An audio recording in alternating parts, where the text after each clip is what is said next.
ಕಾಸಿಗೆ, ಕೆಟ್ಟ ಪೈರಿಗೆ, ಸತ್ತ ಕರುವಿಗೆ ಎಷ್ಟು ಸಲ ಹುಡುಕುತ್ತ ಊರು ಅಲೆದಳು ತಪ್ಪಿಸಿಕೊಂಡ ಮುದಿಯ ಎಮ್ಮೆಗೆ. ಸತಿ ಸಾವಿತ್ರಿ, ಜಾನಕಿ, ಊರ್ಮಿಳೆಯಲ್ಲ, ಚರಿತ್ರೆ ಪುಸ್ತಕದ ಶಾಂತ ಶ್ವೇತ ಗಂಭೀರೆಯಲ್ಲ. ಗಾಂಧೀಜಿ ರಾಮಕೃಷ್ಣರ ಸತಿಯರಂತಲ್ಲ, ದೇವರ ಪೂಜಿಸಲಿಲ್ಲ, ಹರಿಕತೆ ಕೇಳಲಿಲ್ಲ, ಮುತ್ತೈದೆಯಾಗಿ ಕುಂಕುಮ ಕೂಡ ಇಡಲಿಲ್ಲ. ಬನದ ಕರಡಿಯ ಹಾಗೆ ಚಿಕ್ಕ ಮಕ್ಕಳ ಹೊತ್ತು ಗಂಡನ್ನ ಸಾಕಿದಳು, ಕಾಸು ಗಂಟಿಕ್ಕಿದಳು. ನೊಂದ ನಾಯಿಯ ಹಾಗೆ ಬೈದು ಗೊಣಗಿ ಗುದ್ದಾಡಿದಳು. ಸಣ್ಣತನ, ಕೊಂಕು, ಕೆರೆದಾಟ, ಕೋತಿಯ ಹಾಗೆ ಎಲ್ಲಕ್ಕೆ ಮನ ತೆರೆದ ಉದ್ಧಾರ ಸೂತ್ರ. ಈಕೆ ಉರಿತೆದ್ದಾಳು, ಮಗ ಕೆಟ್ಟರೆ ಗಂಡ ಬೇರೆ ಕಡೆ ಹೋದಾಗ ಮಾತ್ರ. ಬನದ ಕರಡಿಗೆ ನಿಮ್ಮ ಭಗವದ್ಗೀತೆ ಬೇಡ.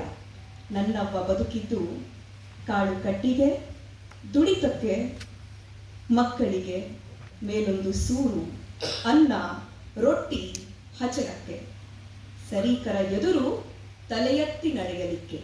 ನನ್ನವ್ವ ಫಲವತ್ತಾದ ಕಪ್ಪು ನೆಲ. ನಮಸ್ಕಾರ.